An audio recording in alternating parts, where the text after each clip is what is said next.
Just 1 minute, 1 minute. Or, yeah, 1 minute, just yours. I feel 1 minute because I've been coming before Crimefighters for I don't even know how many years. In fact, I think you all were my very first endorsement when I first ran for office, like now more than 15 years ago. You all know that I was a member of the media, and then I served in the Louisiana legislature.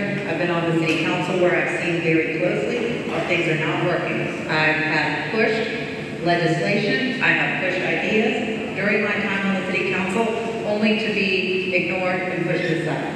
And so that's why I decided to run for mayor, because it's time to get things working in the city of New Orleans. I have the experience from what I just mentioned in my past to everything that I've now seen in City Hall. And of course, I've got the tenacity. You all know how I work, and I'll stop at nothing to make sure that the city works for all of you. Thank you so much for having us tonight.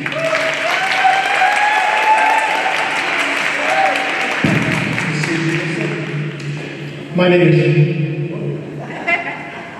is Frank Robert Janusa. I'm a practicing CPA in the city of New Orleans with 52 years of experience. We all know that the city of New Orleans has a number of problems: structural, infrastructure, occasional racial problems, and economic problems. I have a specific skill set which I think can solve substantially all of those problems. This is my first and last run for public office. I am convinced that a substantial portion of the problems of this city has to deal with its finances. For instance, the 2003 financial statements of the city of New Orleans were finally issued in July of 2024. I will change that. Okay. Alder Thomas. Good evening, everyone. First of all, I want to thank all the Crimefighters for this opportunity. Many of you I've worked with in the past, especially with the different parishes, having relationships and collaboration. Our friends all over the region. When my team talks about a city that works for everyone, well, of course, the city can only work for everyone if it's a safe city. And my wife is here today. Our kids are well, Willow's 15 now, so she's babysitting Holly and neighbors' kids. But I want a city so that my family can go where they want safely, so that they can go to school safely, so that they can get up in the morning and play in the yard safely. And the safe city to me is good old tea for us that time. I talk about recruitment, I talk about recovery and addiction, and I talk about how communities can actually be on the front of fighting crime, so that we don't have to worry about the back end of picking people up because they commit crime. How's the touch?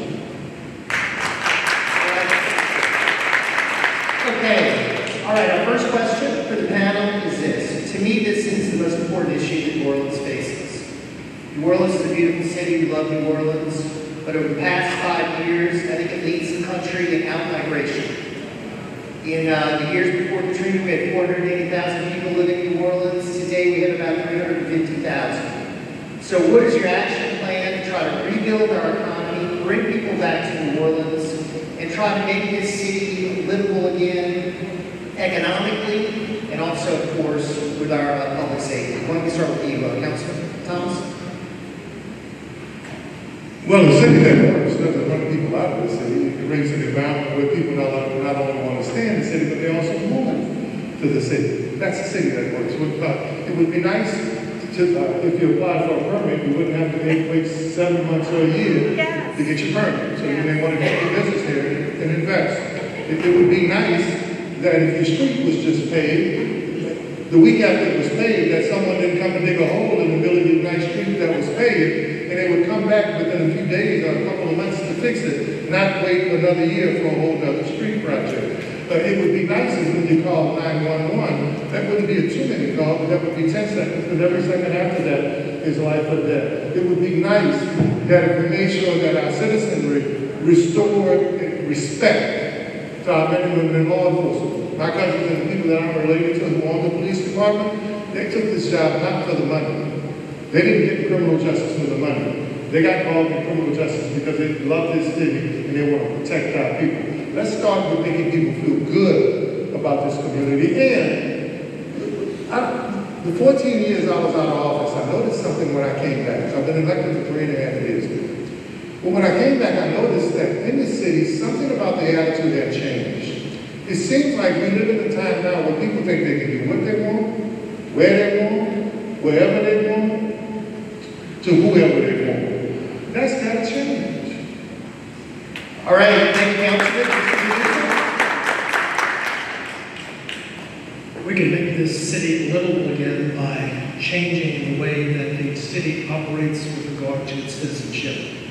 We need a city that works for its people, not where people are simply waiting for the city to work for it. We need to change the way we pay our real estate taxes. We need to change the way assessments and age freezes are given in the city. We need a complete overhaul of the assessor's office. More importantly, in 2024, according to excellent reporting, 19 million people visited the city of New Orleans. They spent $9.6 billion. Our average city tax rate is 5%. The city of New Orleans should have collected $480 million of sales tax. We did not. That's problem number one. Number two, our infrastructure needs to be totally redeveloped with regard to the Sewage and Water Board and their inability to work with the Department of Public Works. I've got 1 minute left, says the timekeeper. It would probably take me an hour. Nevertheless, we need to engage our young people, teach them civics, officer-friendly program. We need to get the police involved in the school system so that our young people can generate a sense of love for this city. I'm a third generation son and grandson of immigrants. My grandfather and his siblings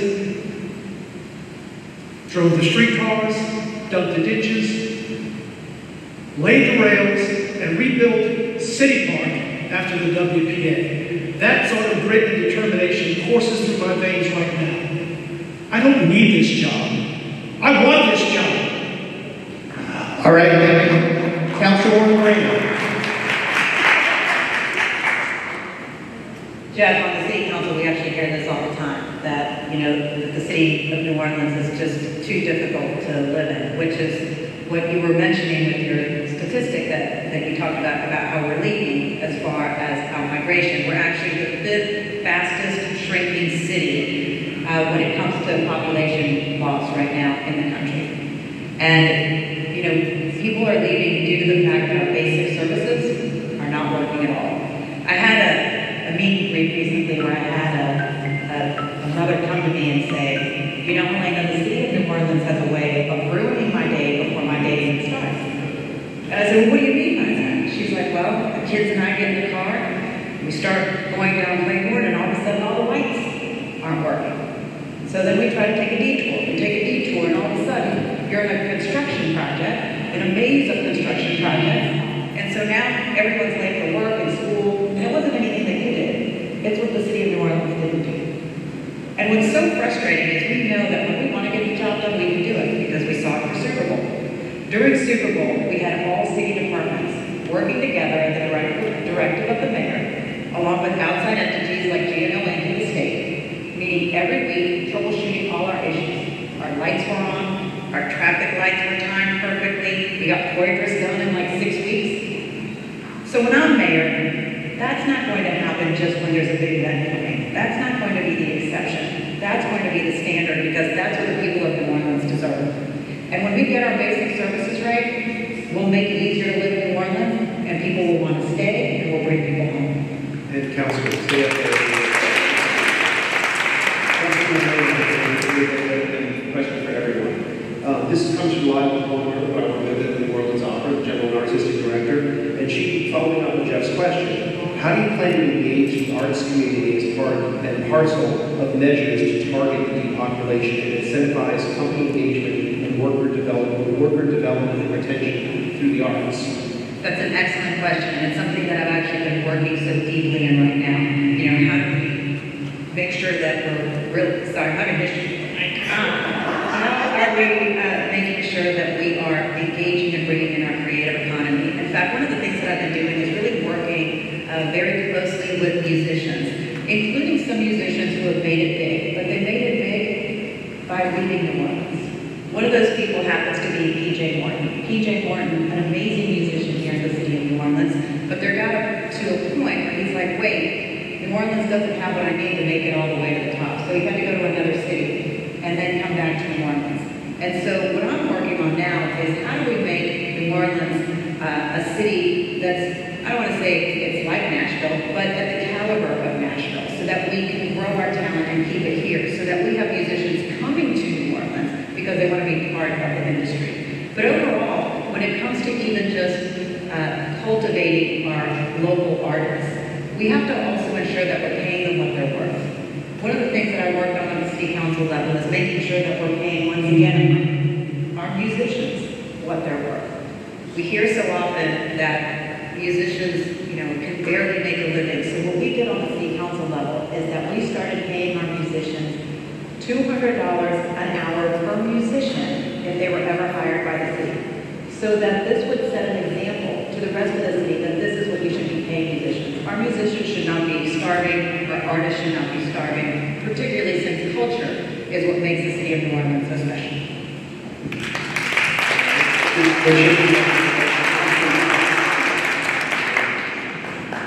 Arts is a way of fighting depopulation. Well, if there's someone who's I guess a short-time, a small-time artist, and there's someone who's part of the theater group, like the Being Theater, no one knows better than me how important the arts are and how important culture and entertainment.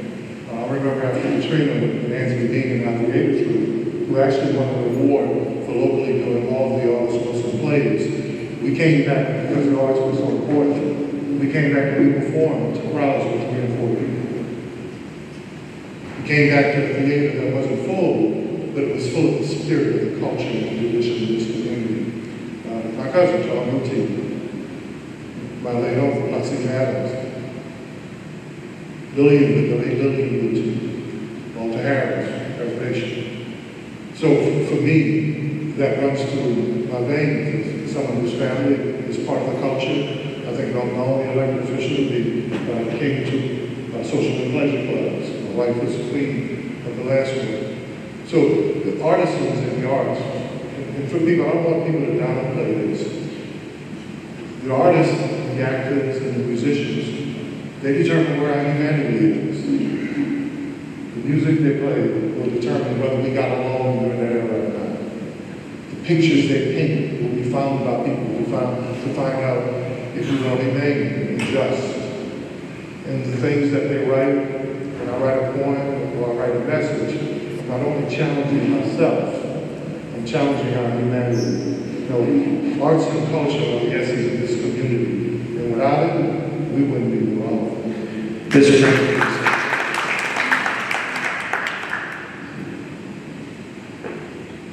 We have the most beautiful, interesting, magnificent city in the entire world. We are a 307-year-old city. We are the focus and the nexus of all things good and wonderful about art and culture and religion and museums and parks and cities. How many of our public school children have ever been to the New Orleans Museum of Art? A gift from Isaac Delgado. How many of them have passed through Cabildo and the Presbyterian, or have gone through St. Louis Cathedral, or Christ Church Cathedral on St. Charles Avenue? How many of them really know and understand the city? How can you love a city if you're not ingrained in it, if you're not imbued in it, if you're not really part of it? I'm a native-born son of this city. I'm not a politician, but I do recall one thing very important. I've always been interested in politics. When I was a mere 5-year-old, our voting poll was next to our home. My father, who was a retired state police agent, state police trooper, would hold me in his arms and suggest to me whose lever I might want to pull. And interestingly, at that time, when I was 5, they were all Democrats. I'm the only Republican that's running for mayor of New Orleans. Of the 11, the only Republican. There's always been some sort of animosity between the Democratic Party and the city and the powers that be in the Republican Party. But as a Republican, I think I can attract funds from Baton Rouge and from DC. And I will make you one promise. I will not travel internationally, ever. I don't like to travel, but I will drive to Baton Rouge and I will take a nice plane, cheap rate, to DC. All right. This is a question from Leon to the candidates. So, and this might be one of the major issues obviously facing New Orleans. What are your plans to address unfinished sewage and drainage projects? What are your plans to address potholes and degraded streets that are all over town? You talk about the potholes, the bad street conditions all the time. Can we finally do something about it? Councilwoman Moreno, why don't you go first?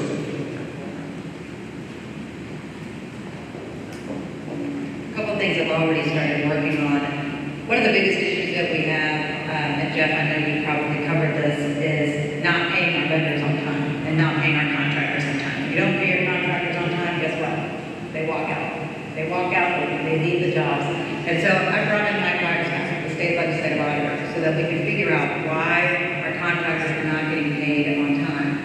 It took about a year and a half to get that resolved, but we created now the net 30 provision, which now requires that all city departments are paying their contractors on time within 30 days, or they have to come before the council and explain why they haven't. So that's really changed our vendor paying system and greatly increased it. But the other piece that's very problematic is really the lack of coordination and urgency that we see on a regular basis.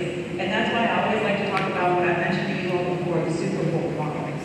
We should be working with that level of coordination all the time, and that's what you're going to get from me. And I like to create what I'd like to call what's a coordination council, just to make sure that every week the biggest issues are really getting, that everything's being troubleshooted just right so that we can get these projects done. But let me be very clear. When it comes to projects and when it comes to overall infrastructure, the biggest thing we need to worry about right now, in my opinion, has to do with drainage. And we have to start with the low-hanging fruit. And the low-hanging fruit is let's clean those 72,000 catch basins. We have 72,000 catch basins, and the standard is to be able to clean those once every 5 years. All of them through that 5-year process. We have not done that during the past 8 years. And so I'm prepared and willing to get that low-hanging fruit finally accomplished, along with putting in place a street maintenance program, which has not been in place over the past 8 years. A proper street maintenance program is going to cost us anywhere between $35 and $50 million. But right now we only have one pothole group for 1,500 miles of the street. Mr.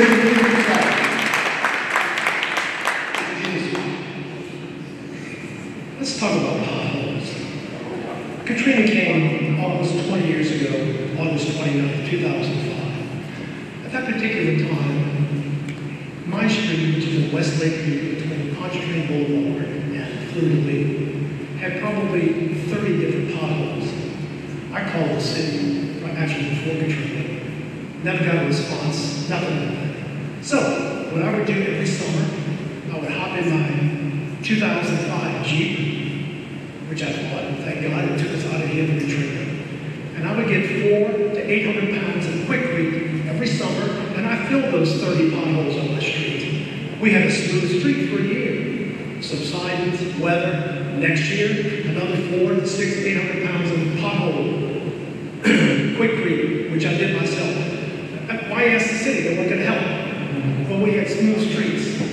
After 47 years, we finally got a new asphalt street. And just 2 weeks ago, all of a sudden, water is percolating up from the ground onto the top of the asphalt and going into the drain. Hey, let's talk about coordinating with the sewage and water with the DPW. That's wonderful. But let's talk about the storm drains. We've got 70,000 plus storm drains. We've got 1,400 homeless people. If they just took care of one drain a week, those drains would be clean in a year. Let's think outside the box. Put these people to work. Clean the catch basins. Thank you. Councilman. in my plan, OTFriends.com, one of the things we want to talk about is performance evaluations and planning. Benchmarks. The 9 years I worked for an engineering design firm, I didn't just get up and go to work. I had to have a plan for how we're going to get projects, how we're going to solve those projects. My father used to say, Jeff, that if you get out in the morning and you tell your family you're going to work, don't lie to them.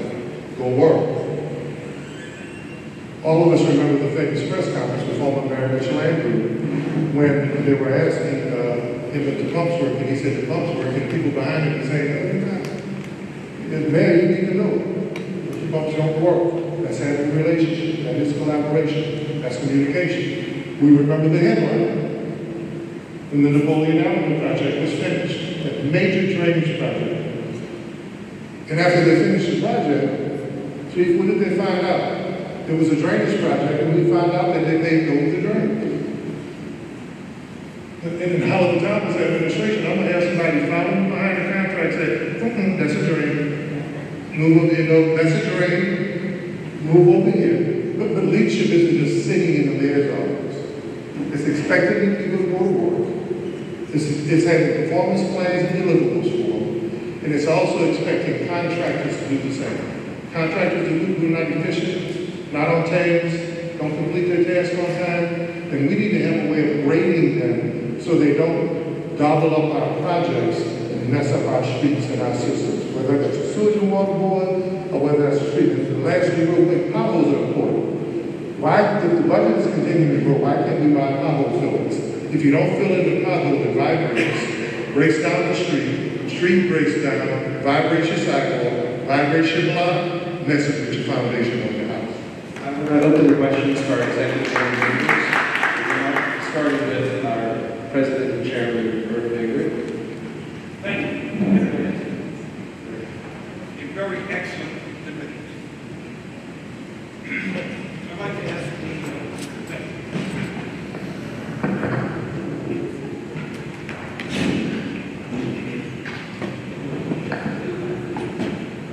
Okay, I'm going to turn to the executive board. Does any of the executive board members have a question? Yes, ma'am.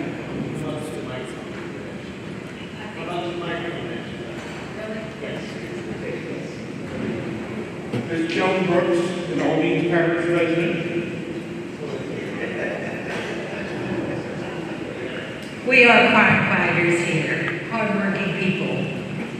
We need to ask our mayoral candidates, what are their intentions about fighting crime and making New Orleans a better city to live in and safer? Now, wait a second, before you leave. Since I've been the president of this group for 34 years, I must tell you, your home has been burglarized for your attorneys and judges. Or-S 14 Article 62, residential burglary, 23 times, am I correct? Many times. Unbelievable, unbelievable. Why do you think people flee New Orleans? Because of the high crime rate. And you never can find a superintendent of police that will tell you that crime is increasing. And it does. This organization alone, that past administration called the person out, the superintendent of police, and Gambit Magazine and myself to prove that they were cooking the books. Anybody can cook books, ladies and gentlemen. Anybody can reclassify. Let me give you a quick example. If a person doesn't die within 48 hours of the shooting, it may not be classified as homicide. Yes, you should. I don't even know if that's true. And the police officers in the audience know this is true. We've got to stop this nonsense of lying to the public. Just that simple. Councilman Thompson, you have to get going. Go ahead. My intention is to fight the crime, and in a city that works a safe city, which is important. If you can't be safe, you can't be anything. Is to make sure that we have a police force that works, that doesn't take all day if you call about a crime. They show up at the police involved by the time, take the report. They have a criminal justice system that works. And for you, something that my family members did, that's important to me because many of you remember my niece was shot up in a car with 57 bullets. We young woman who was with him is deceased. No one was charged with that crime. Nick Harris, a young man who was raised with our family, he suffered a bullet to the middle of his head. No one was charged with that crime. So what we want to know is that people are held accountable. But the other thing that I want to do for crime is make sure that our kids can read, that the school system works. 69% of violent juvenile offenders are functionally illiterate. I want to continue the work that I do. I started with peacekeepers and beef mediators, where we go into the neighborhood, and if kids have beefs and problems, we sit down. See, Thomas, you remember the family we sat down with years ago to stop a retaliation. I don't want to be the kind of man that has an entitlement man. I want to be someone that you can see in the community fighting to make sure that not only that there's consequences for your actions after the fact, but that we're visible to make sure that it doesn't happen. Councilperson at large.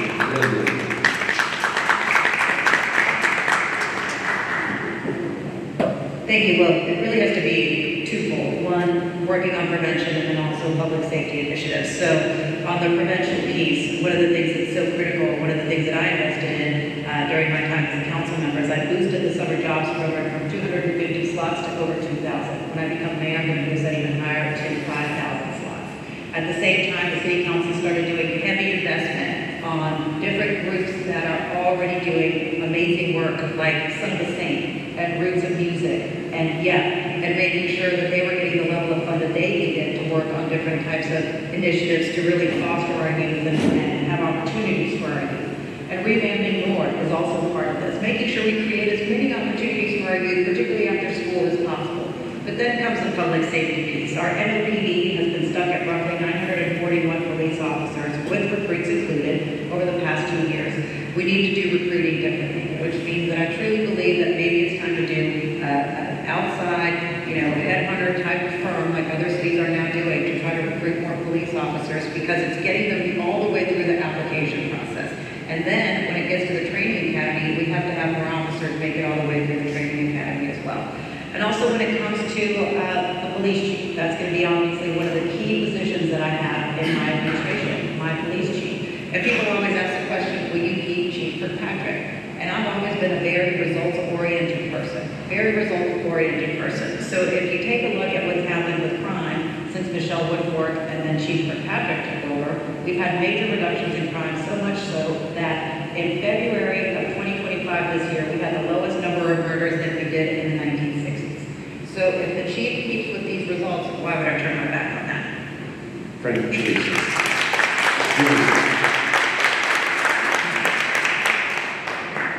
We can't stop the crime problem until we create a better educational system for our children.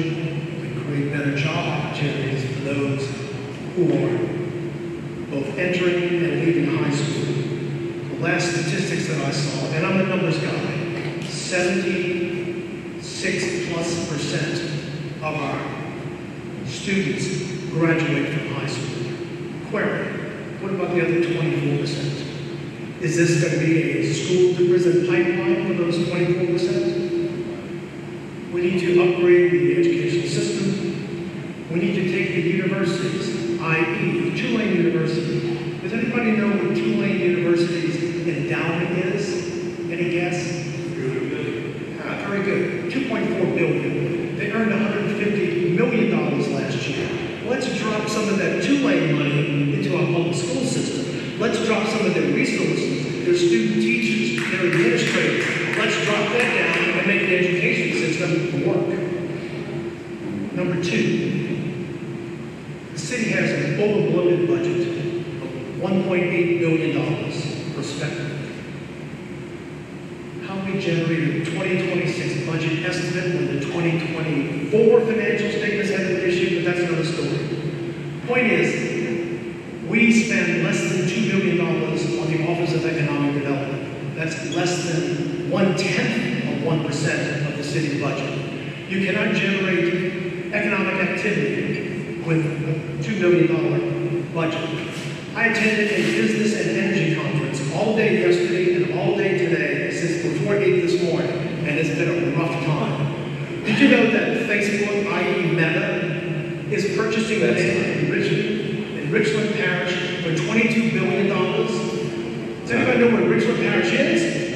And I want to finish, because I know Councilman Thomas has to be going. What is the one thing, one element in this race, I'm going to ask the question of all three of you, starting with you, Councilman Thomas. The one thing that we in the media and those of us in the nonprofit sector are not asking, what is the question we should be asking that you would wish we were asking about the major issues facing the city? That would be your final statement. Go ahead, Councilman Thomas. Look, I can only use a historical perspective and then take a look at what used to happen. I mean, I've seen the city at its best, and I've seen the city at its worst. But one of the things that I do remember was that different parts of the system would talk to each other. I remember, Jeff, when the business council and the city council and the mayor would have meetings at the Crimefighters Hotel in the conference room. And they would talk about things like race, collaboration, city works, feelings would get up, and people would work through it. And they'd say, well, what can we work together on? Crime, housing, economic development. One of the reasons why I sent a letter that was published to the council members to have a retreat was so that we could get in the room and talk about how we can get on the same page. What your personal feelings is that? Anyone who wants to help our community, whether you're Republican, Democrat, white, black, rich, or poor, you should want, whether you like them or not, you should want to talk to them. What happened by the business council and elected officials don't meet anymore? What happened where the mayor and council members don't meet anymore? I know what happened. What happened was the social order changed. The social order now is politics, business, and people are legs. When it works, when people collaborate, when people talk to each other, it's people, business, and politics as legs. If we get rid of politics, we create prosperity. If we get rid of the politics, we create an environment where people are not worried about what they say. I don't want that title of mayor. It's not really not important to me. But I want the title of the person who will work with anybody who's willing to create an environment where my family can be safe and where New Orleans can prosper. Councilman.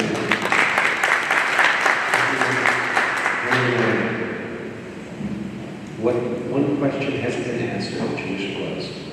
It's interesting because I get this question sometimes in a questionnaire, but never by the media, never in a public forum. And that is, what is your private and public sector experience that ultimately would make you be a good mayor? And so I look back at obviously my time as an investigative reporter, as a news anchor, and obviously my experience there is to dig deep. And obviously my experience there is to be a good communicator. And so as mayor, I would be a frequent communicator and also someone who is incredibly transparent, honest, and operating with integrity. Then on my time in the Louisiana legislature. In the Louisiana legislature, I was able to navigate, the interesting world of Baton Rouge, the interesting world of Baton Rouge Capital, and was able to work and create different coalitions to pass really difficult legislation, including protection for domestic violence victims, including remanding how victims of sexual assault are treated. And those bills in particular, there was opposition, but I was able to work it and ultimately getting these bills passed and ultimately constantly being able to deliver for the city of New Orleans, building coalitions so that I could bring whatever I needed to back to the city of New Orleans. And then on to the New Orleans City Council. Where in the New Orleans City Council, as I mentioned to you all before, understanding and learning the different intricacies of every single city department, what's working well and what's not working so well. And all of the different steps that I have taken in my life, now on this day, have me fully prepared to be your next mayor. Because I can get in immediately and on day one, start taking our city in a brand new direction. Thank you.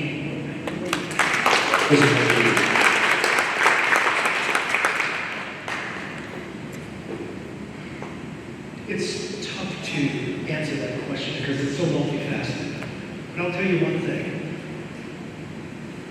The citizens, the residents of New Orleans need to stop re-electing members of political dynasties and the entrenched political folks.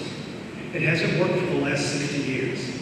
Perhaps it's time for a fresh voice somebody who understands the inner workings of the finances of the city, because it's the city's finances that drives everything. We have got, in New Orleans East, for instance, the magic 3 R's.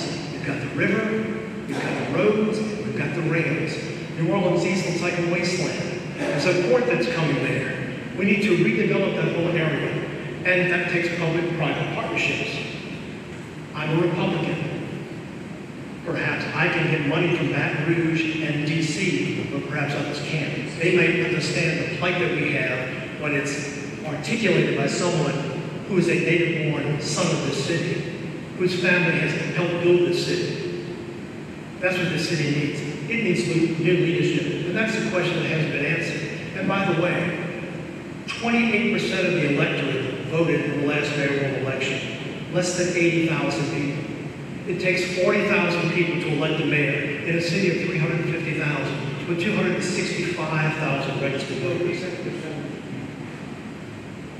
Less than 29%.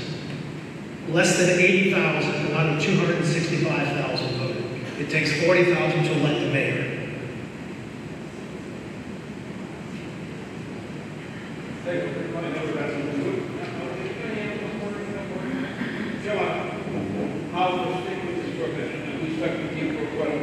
Okay. Now, do I have any executive board questions?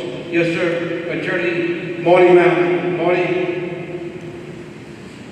Mr. Thomas, you touched on both of these topics, but I want y'all to revisit them. The first topic is economic development, and the second topic is public safety. Okay? If we look around the state of Louisiana, up and down the Mississippi River, billions of dollars in projects coming through the administration and being developed. What is your plan for Orleans Parish to take advantage of the economic development engine that's running very well throughout our state to grow Orleans Parish, maybe Orleans East? And secondly, you know, when I was younger, spent some time in the French Quarter, would come and enjoy time and, you know, maybe spend the night there. Don't feel that safe doing that anymore.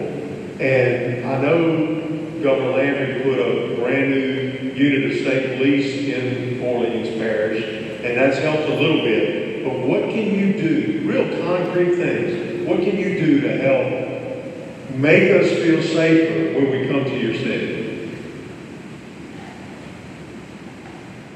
First, thank you guys. My wife and I actually had a 9 o'clock appointment that we waited for, so I wasn't trying to disrespect. I'd spoken to you earlier about my schedule and what we had to do. The first thing, I want to clear up the fact that people continue to stereotype and disparage New Orleans East. New Orleans East is considered alone, especially with the part of District D that's connected to it, with the 6th or 7th largest city in the state. New Orleans East has 7,000 acres of development business park. New Orleans East has 27 subdivisions and some of the highest African earners for any municipal district. New Orleans East has 2 of the busiest waterways in North America, the coastal and the industrial.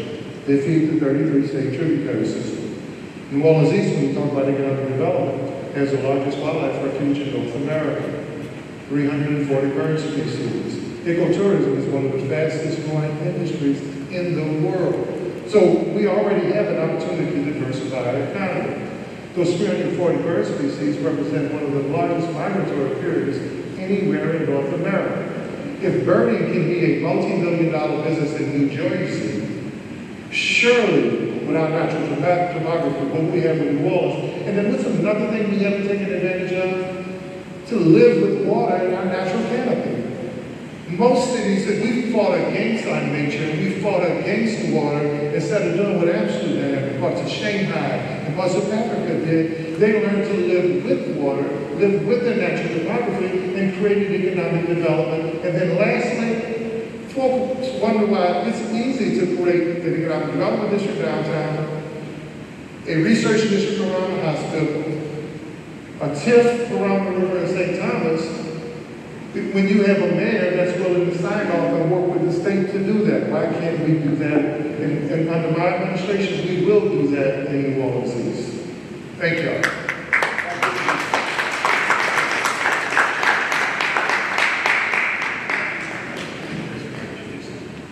If the Indeed. Safety of the city depends on people like you. As a matter of fact, this place should have been standing room only today with concerned citizens. There should be a line outside waiting to listen to the three of us tonight. But there's not. There's voter apathy, there's citizen apathy, and one reason is because the city does not react to what the citizens want. Government should be a bottoms-up approach. The people create the government. The government is their assistant. It's not their master, it's not their overseer or their overlord. It's their assistant. How do we get safer? We get more entities like Crimefighters involved in our city. There's 18,000 members of this entity statewide. I'm not certain of the amount locally, but I wish they were all here so they could hear these cries about our city. We can make the city safer by bringing economic development to the city so people have good, decent paying jobs so they can raise their families, pay their home insurance, and their exorbitant real estate taxes. The other thing that we can do is engage young people as interns, perhaps, at the Orleans Justice Center, at NOPD, and maybe something really novel, like perhaps something Jefferson Parish does, like have a police force and a sheriff's department that's merged into one. We can merge NOPD and the OPSO into one unit, one accounting system, one set of computers, one set of administration, and one set of oversight. These are things I think could be done reasonably quickly and with little adverse effect. Thank you. Councilman. Thank you. Earlier, Mr. Januso spoke about the budget for the Economic Development Department, and he's right, it's roughly about $2 million. But I think what's more alarming is that there are only 1.5 people working in the city's Economic Development Department. There's an executive director and then a part-time employee. Do you think that that is enough to cover all of the economic development needs for the city of New Orleans? No, it's not. And so I'm looking forward to, when I become mayor, really boosting our economic development department. There's several things that we can do. One, boost our economic development department so that we have a team that's solely focused on some of our underserved areas, including New Orleans East, where we have a team of individuals who wake up every morning, show up to work, and are thinking, what can we do to bring in business to New Orleans East and retain businesses who are already there, particularly since the St. Bernard Port Terminal, the lit terminal, is coming online. We need to start making sure that we're recruiting those transportation and logistic companies right now, because I can tell you that's slide out. So we need to stay on top of that right now. And then at the same time, when it comes to economic development, we have to foster our young entrepreneurs. We've not been doing that enough. We have these amazing kids who graduate from our amazing universities and they go someplace else. We have to keep them here.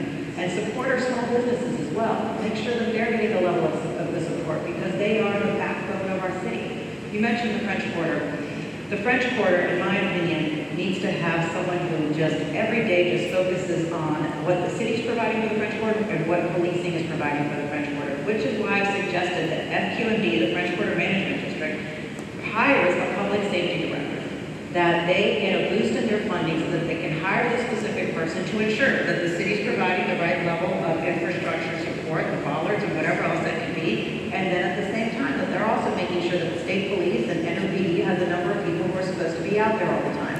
So those are the types of ideas that I'll push forward. Thank you.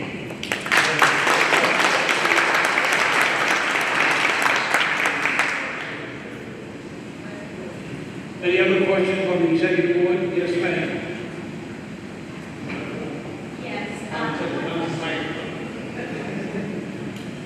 We are taking this for WR.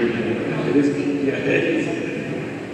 This, for those that didn't catch this, the first 12 times we said, this is running on Labor Day weekend on 99.5, so we have to get a microphone because that is. All right. I just want to know how you would handle the homeless situation.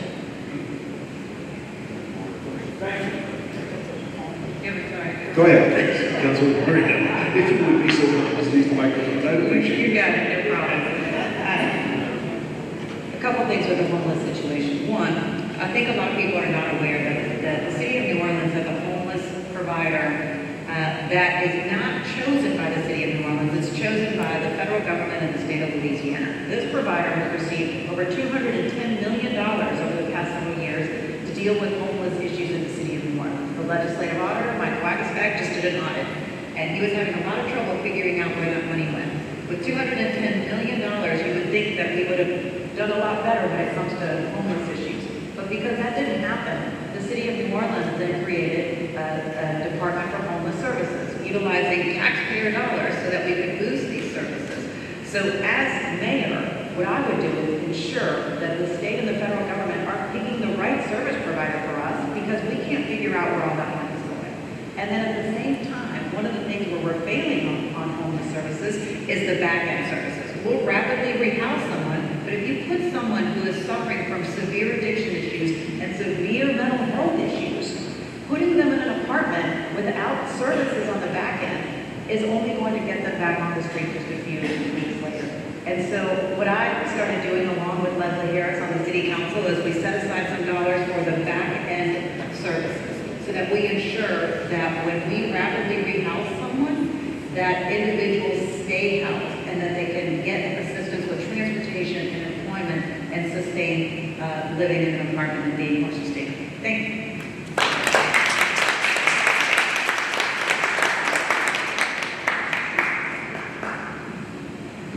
Mr. Giudice. Homelessness, some consider to be a disease. Some consider it to be the result of adverse experiences in life. Broken families, drug addiction, PTSD from serving in the military, thousands of reasons. But what I've noticed, having had lunch with one of the directors of one of the local homeless missions the other day, spent an hour and a half with her. My wife and I actually had lunch with her. Very engaging young woman. I pointed out to her that, number one, there are entirely too many 501c3s that, for want of a better word, cater to the homeless circumstance. But they don't work together. They each operate inside of their own little silo. This one takes care of homeless that have mental illness. These take care of those that have drug addiction or other issues. When was the last time you actually talked to a homeless person? There's a homeless person, thank you. There's a homeless person in our neighborhood, evidently well educated. The last time I spoke with him, he actually quoted Shakespeare, I teach you not. I've seen him because I've fed him. I brought him chicken salad sandwiches and orange juice and a Hershey bar. I think I'm going to bring in beignets next week. But the point is, I was handing out my signs. He noticed my Janusa Mayor signs, number 22 on the ballot. He asked me for one, and he held it all day in his hands. All right. I'd like to ask the big issue of the day, and that is what happened today to Mayor Cantrell. 2 out of the last 3 mayors of New Orleans have faced federal indictments. Mayor Dagan, of course, was convicted and in prison, and now that could very well be what happens with Mayor Cantrell. Of course, she's innocent until proven guilty, but this is a very serious situation, and obviously it does not reflect well on the city of New Orleans. So my question is there a corruption problem in New Orleans city government, whereby the last 2 out of the last 3 mayors have been indicted on serious federal charges? And what can you do if you're elected mayor to restore that trust the public would have in the office of Mayor of New Orleans? And Mr. Janusa, why don't you start first? New Orleans, the most magnificent city in the entire world, just got a black eye worldwide today. Yes, innocent until proven guilty. That's part of the legal system. But on the other hand, it's a real smear on our reputation. as a city of beauty, as a city of honor, as a city of justice, as a city with grit and fortitude and resilience that we always talk about after Katrina. We all came together to make wonders happen again. But it doesn't reflect well on the city. Instead, it makes us look like a bunch of losers. It makes us look like a corrupt band of idiots. When I become mayor, one, I will not be indicted because I won't be doing anything stupid. Which reminds me, the city is stuck on stupid. And this is just one small item. I've just got to bring this out tonight. Delta Utilities just bought Entergy's natural gas system in the city. I paid my bill last week. You know where it goes? It goes to Dallas, Texas. I paid my Cox cable bill. It goes to Charlotte, North Carolina. Those processing centers should be left here, maintained here. That's economic development. It's not that hard to think about. These are simple things. The city needs to start doing simple things very well. Even your energy bill, it goes to Baton Rouge. At least the sewage and water board bill goes to Joseph Street. Unfortunately, it's rained on the 3rd floor.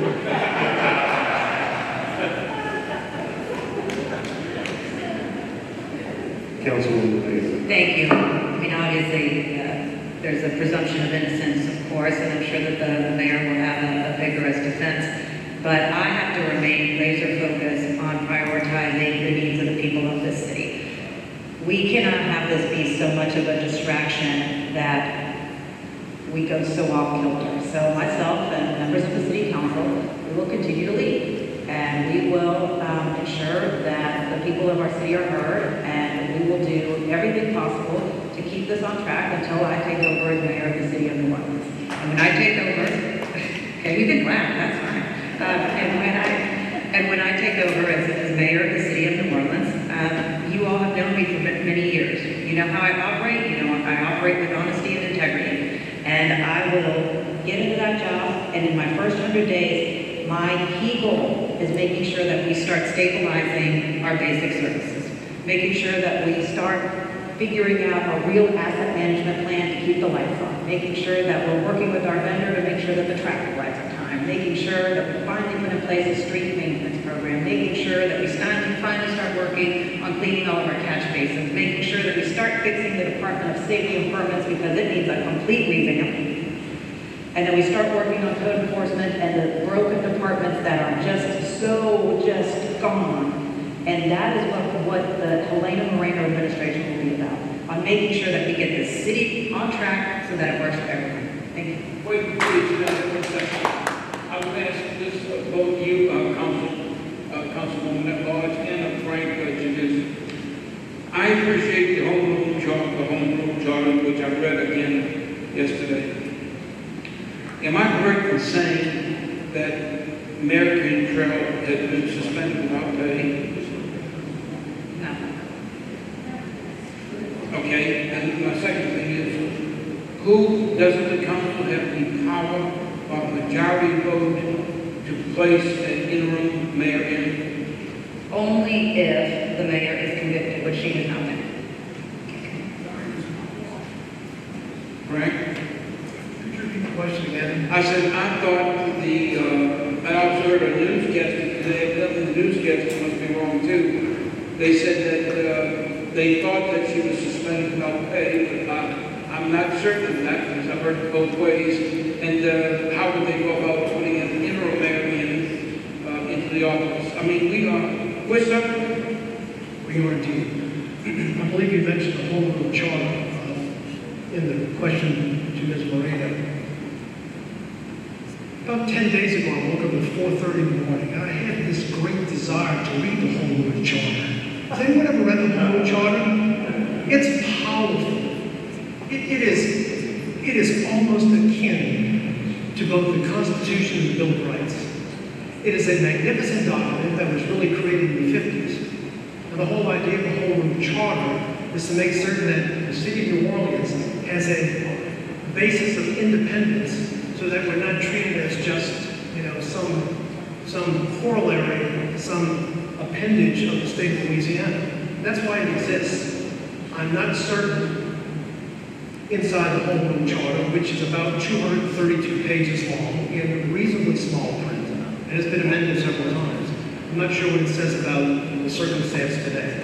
But what I will tell you is that the Home Rule Charter gives the people of New Orleans immense power. It gives them the ability to change their elected officials. It gives them the power to determine how much power their elected officials have.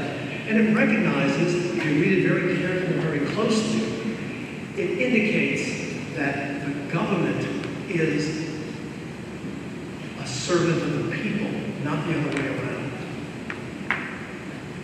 It's a sad day when a mayor of an international city gets indicted. It's beyond sad.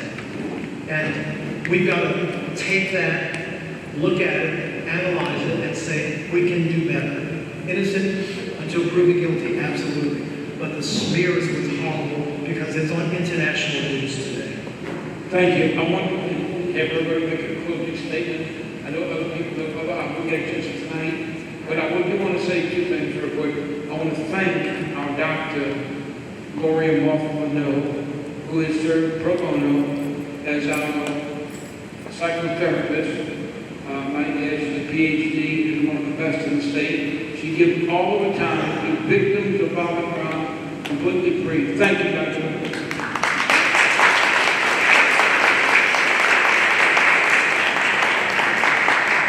I also want to thank Charlene Mora, our Vice President, that has really helped me tremendously in putting this debate on. Charlene, thank you for all your help, Charlene Mora. I want to represent our attorneys, and I want to thank Eric Scametta, Marty Malley, and just my entire executive board. I am also going to ask the executive board, do not leave. When the people leave, you need to chat. We're going to be getting together, making an endorsement, not tonight, but we're going to have another meeting, and you all will have to get together at a different location. So please go to the executive board, don't leave. If you leave, you get 10,000 whips and a $10,000 fine. Now, that being said, let's have some closing statements here, please. Frank? Yes. Frank, you do? 3 minutes, my God, it's like a lifetime.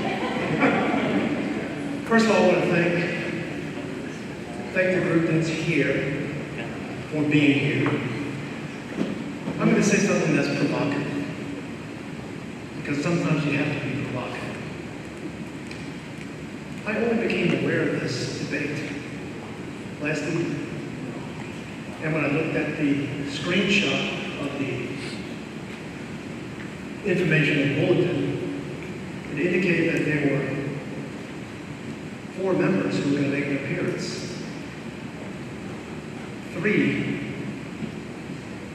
2 of the 3 major candidates surfaced, Ms. Moreno and Oliver Thomas. I had no idea this was going to happen. But I said to myself, I'm a candidate for mayor. I put my hard-earned money up. I'm gathering my resources. I'm getting contributions from my grammar school and high school friends who are just cheering me on. From my 8th grade nun who taught me religion. From somebody I saw today at Jesuit Church at noon Mass. I had to leave the conference to do that because it was important. Told me, he sent me $100. I'll take it. Now, I'm not faulting this organization because they don't know me yet.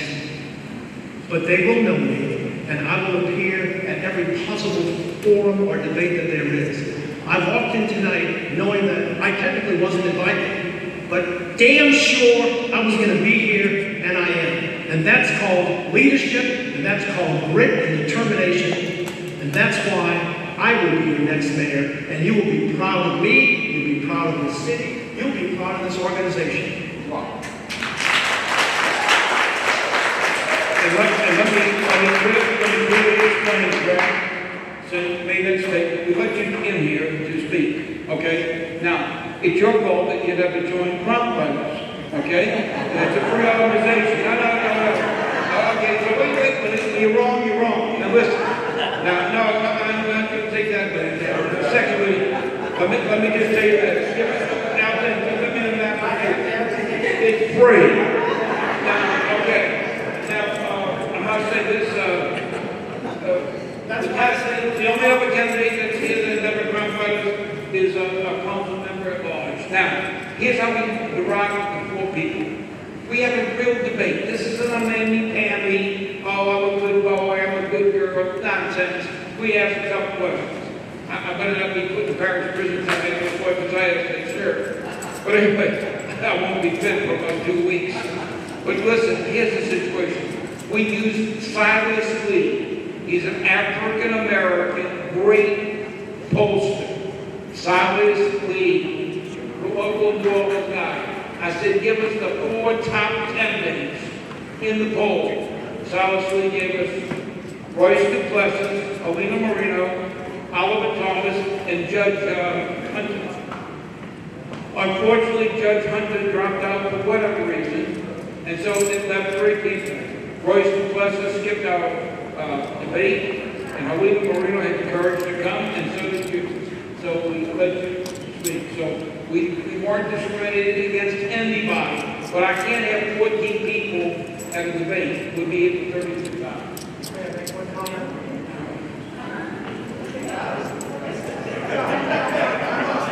This is important. There was enough room for 6 people running for sheriff. There should be enough room for maybe 7 or 8 of the 11 people running right now. That's my whole point. I'm not trying to make enemies, but this is a fact of life. That's all. Then join Crimefighters and stop complaining. Okay. Okay, ladies and gentlemen, we're going to close up our segment from there to New Orleans. Thank you, Irvin. Thank you, Irv, for your leadership of this organization for so many years. I appreciate all the executive committee members for being here through the duration of what was a long sheriff's forum and now a long mayoral forum as well. I just want to tell you all this. I know that even if you don't live in New Orleans, I know how much you love the city of New Orleans.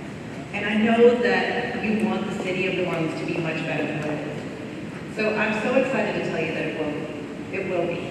I see the solutions. I see the solutions to making our city one that is easier to live in, one where my husband and I, his daughter Meredith, won't have to move out of town.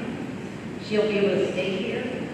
One where we can make sure that we retain our kids who are graduating from colleges and that we start to bring people back. I see the solutions to making our city work. And I've tried for many years on the city council, as you all know, it's the legislative branch, right? You make the laws, you do the budget, but the ultimate implementer of things, the ones who execute progress, is the mayor's office and her administration. And so I look forward to all the different ideas and the plans that I had and that I tried to push forward that were ignored, for those things to finally happen, for those things to finally be implemented, so that our city can be what we want it to all be. A city that has basic services, right? Just that alone will elevate the morale of the people of this city so much. And a city that is safe, and that is so critically important. And we can be all those things, but you need the right leader. You need the right leader who will stop at nothing to get the job done. And those of you who have known me for a long time know that that is who I am. And so I look forward to being the next mayor of the city of New Orleans. Thank you. Thank you.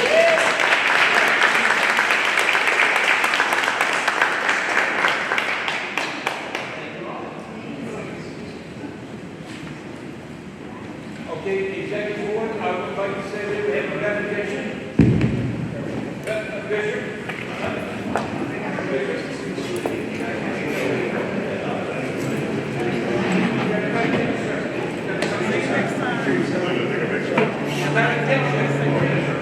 Okay, let's close out with prayer. Let's close out with prayer.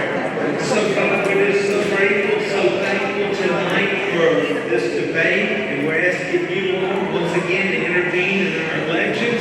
We pray, God, that you'll put the right sheriff in office, and you'll put the right mayor in office for New Orleans. We ask you, Lord, to bless us as we go home. Send your angels with us, Father God. And Lord, at campus, give us a good night's rest tonight so we can get up fresh early again and again. Lord, we pray in the name of Jesus. Amen.